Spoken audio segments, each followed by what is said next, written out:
What's up guys, the Pen Fence here and welcome to a video about FIFA 17 brand new Ultimate Team players. That is right, today we're going to take a look at 8 fantastic new players that we could be seeing in FIFA, well we should be seeing in FIFA 17 Ultimate Team. Not we could be, we should be, they should be there 100%. Now these stats have been taken from FIFA, which I do believe take the in-game stats from the head-to-head versions of the players. However, Ultimate Team stats aren't always identical to head-to-head, so they may be subject to change. Now also certain things for a few of the players are like the international reputation is quite big in FIFA Ultimate Team and quite often dictates the overall rating rather than the match stats, but we'll take a look at those as we go through the players. And the first player we took, and it was recommended by you guys, was Emre Mor.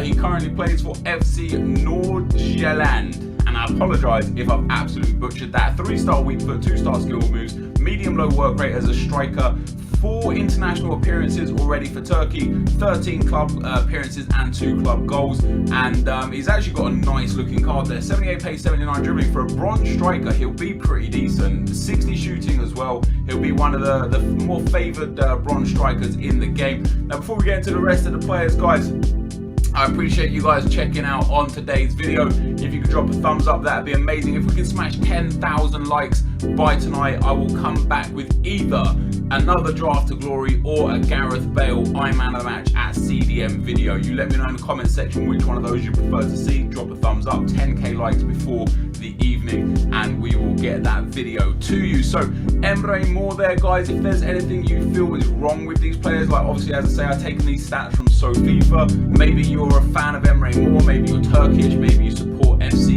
Nords, and you think actually those stats aren't right, just let me know in the comment section what stats you would suggest. And also if there are any other players that you think, hey, this guy's not in Ultimate Team right now, he may also be in Ultimate Team in future, let me know in the comment section again, and we'll do a follow-up video with a few more players. So Emre Mor there, guys, the first player in the books.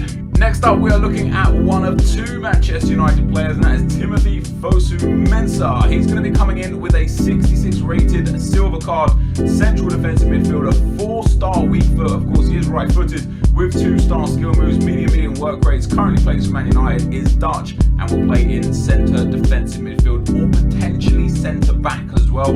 He is yet to get an international appearance, but has played 10 games for Manchester United and is a really exciting prospect for a lot of the Manchester United fans that I've seen on Twitter when he's played at the club. And he will be coming in with very nice card stats indeed. For a 66 rated CDM with 77 pace, 65 defending and 74 dribbling, with 74 physical with decent dribbling, okay passing and shooting. If he's able to either get an upgrade to like a 74 or perhaps get an inform or 2 throughout the season, he could become one of those silver cards that you're like, how is he actually a silver card? He should be a gold card, not necessarily because he's actually gold rated in real life, but more because of the match stats. I'm thinking back to like Team of the Season Dybala of last year, Team of the Season Zardes of last year. They both had absolutely phenomenal cards for silver cards and were able to compete with any gold card in the game. So Fosu-Mensah there, guys, is our number 2 of 8 players. Moving swiftly on, the third player we get is the first Englishman of the group from West Ham United. It's Reece Oxford. He'll be playing either as a centre back or a CDM, I do understand. 3-star skill moves, 3-star weak foot, 2-star skill moves with medium work rates. Obviously currently plays for West Ham, is English, is yet to get an international appearance, but 12 club appearances in his career so far. He's one of those guys that is massively hyped up in real life and should have a very nice card in FIFA, and if so, FIFA stats are correct and he's got that 65 rated card with 71 pace, 65 defending and 67 physical, it just honestly goes to show that of all these young kids that we've got in the game, because I think all of them are actually young kids that we're putting in this time. There are a few old guys that weren't in FIFA that are coming back, but of all of these young superstars, just imagine where he could potentially be in 3 to 5 years. You know, if he's got 71 pace and 65 defending, 67 physical now, if he has a couple of good seasons and really does grow as a player, you could start seeing like 75, 76 pace and sort of like 80 defending, 85 physical, and boom, you've got yourself a world-beating card in FIFA Ultimate Team 2020. Why the hell not? But But in terms of real life, the little that I've seen of Reece Oxford, he's looked good. He's definitely a star for the future, got a lot of potential in him, and West Ham will be very happy to have him on the books. Moving on to the next player, and this is one of the most requested players for this video. It's Pulisic. He is from the United States. He will be playing at left mid or left wing, or potentially left centre mid. Like the position function on FIFA is relatively confusing at times, because sometimes it takes his actual position, sometimes it takes his national team position. It's just very weird. But he also has medium work rates, 4-star week for 3-star skill moves. He currently has 6 international appearances with a goal, 12 club appearances with 2 goals for Dortmund. He's very young, and he will have a very nice card, and I can actually see him having a more upgraded card, for the simple fact that because Dortmund lost a lot of players, they don't have many high-rated players and stuff, and I know that's a silly reason to assume that he'll get an upgrade for that, but it's actually true with the way that FIFA works. I don't know, I can see him getting like a 70 rated or a 72 rated, because he's actually got a lot of hype and a lot of attention around him. And if so FIFA's stats are correct, the card that he would have 80 pace and 73 dribbling. His physical and defending a bit low, but his shooting and passing for a 65 rated silver are quite good.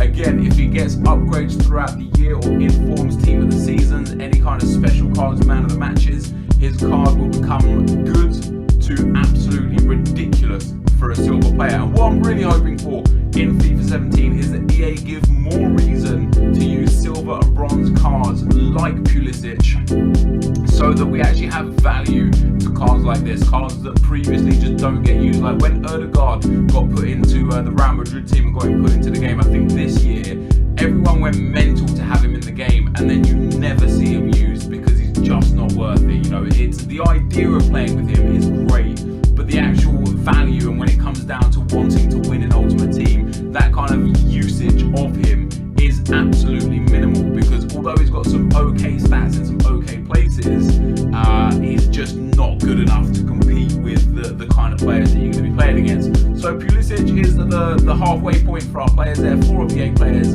tagged in so far. Fantastic, like 6 international appearances, 12 club appearances. That's crazy to me. The fact that he's almost made as many appearances for the United States of America as he has for Borussia Dortmund, absolutely insane. Moving on to the next player, we have got the most requested player, and that is Donnarumma. Donnarumma has got a 73 rated card according to FIFA. I honestly believe he will come in with a gold card. Unlucky. He played the entire season for AC Milan this season. He will have a 3-star week for 1-star skill moves, work rates of medium. He is obviously a goalkeeper. He's yet to play for Italy, but he is literally predicted to be like the next world's best keeper. He is considered already one of the best keepers. He's had a stunning season for AC Milan, picking up 31 club appearances at 16 years old. That is outrageous. You don't see that much. You specifically don't see that as a goalkeeper. The only other person that I can think, that's had a really good career from that young of age is Kasper Schmeichel, and that wasn't at a club as big as AC Milan. Obviously now he's at Leicester, he's won the title, yeah, for me, Donnarumma, 31 club appearances. It probably isn't long before he gets called up to Italy. Buffon's about ready to retire. You have got players like Viviano and Sorrentino that have had good seasons that could potentially get into the Italian squad. But it wouldn't surprise me if Donnarumma became one of the most capped all-time Italians. And when we look back in 20-25 years at his career and see him with 200 international appearances, it genuinely wouldn't surprise me. So he is the 5th player on the books, guys. I think he might be one of those cards that if he does actually get a gold card rather than a silver card, like a 77 or a 78 rated gold card, or if he gets an upgrade or a team of the season throughout the next campaign, he could genuinely be one of the best goalkeepers in the game. Next up, we've got the first of 3 gold cards, and that is Marcus Rashford. 3 games for England and 1 goal. 18 games for Manchester United, picking up 8 goals. That is a fantastic record. His card will look something like what you see on the screen right now. A left wing with 88 pace, 78 dribbling, 74 shooting. His passing is a bit weak. I personally believe he deserves 4-star skill moves, and I also believe his passing should be a little bit better. And the fact that he scored 1 goal in 3 international games, one of those games being a game where he came on super late against Iceland with like 5 minutes left. So like pretty much 1 goal in 2 games. And in fact, he was even a sub in his second game. And then for Manchester United, 8 goals in 18 games, and he's only got 74 shooting. That's quite surprising to me. I'd expect it up at like 78, 79, maybe 80 shooting. But Rashford has got a card that could potentially be great in Ultimate Team. He may well be upgraded more than what we see here. I feel like he deserves 4-star skill moves, and I'm really disappointed in England. It's like throwback to World Cup 2006 when Theo Walcott got taken as a 16-year-old and then never got used. I don't like the fact that Rashford got taken as a young man, as a young superstar coming through, and then got used absolutely minimally, especially considering the impact he had when he got used. I was very impressed with him when he came on against Iceland in the 5 minutes that he actually played. That was the best 5 minutes that England had, and he created everything that we created. So, a bit disappointed in England, but c'est la vie. Congratulations to Portugal for winning the European Championships. Rashford there will be coming in with the 77, and you could probably expect an upgrade from him throughout the year. You could probably expect a couple informs from him throughout the year. Maybe an informed position change at striker, which will see him get something like 90 to 92 pace, low 80s for dribbling, and then that shooting and passing being increased, making him a very strong player in FIFA Ultimate Team. Moving on to the next player is a French winger recommended by I Am French. He will have a 5-star weak foot. He will have 4-star skill moves, high medium work rates. He currently plays for Stade Rennais. He is French. He is yet to get a French cap.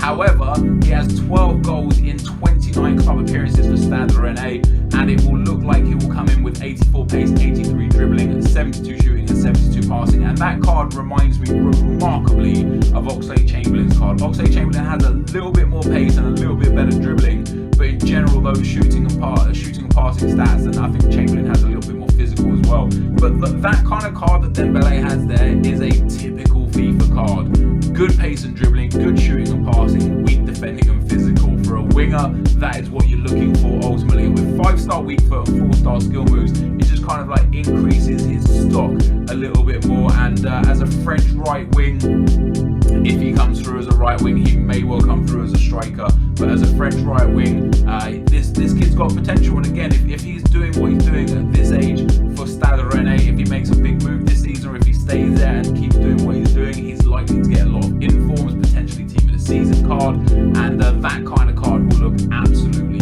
phenomenal. Last up for us, guys, is European Championship winner Renato Sanchez. Before I even saw Sanchez play, A&I Skills was waxing lyrical about this dude. He transferred from Benfica, I do believe, for 40 million euros. He'll have a 4-star weak foot, 3-star skill move, high work rates. He's one of those ones that I think he will have a better card than what FIFA has right now, for the simple fact that he has won the European Championship. He's made a massive high money profile move to Bayern Munich. He's got 69 club appearances and 5 goals, but also 11 international appearances with a European Championship under his belt. 78 rating when he was the superstar in many of Portugal's games, running that midfield. He didn't really start much in the group stage, but he started a lot in the knockout stages, and he was just a workhorse. When he was on the field, Portugal were noticeably better than when he wasn't on the field, and I think that speaks volumes. And also, international reputation is a lot for rating in FIFA Ultimate Team, so I don't know what his international reputation is right now or what Portugal's international reputation is right now, but they will both be increased. So I can actually see Sanchez getting like an 80 rated or an 81 rated card for such a young boy to have that kind of card. And then just look at his stats: 85 pace, 80 shooting, 86 physical, 70 passing, and 78 dribbling with 69 defending. He's very close to club 70.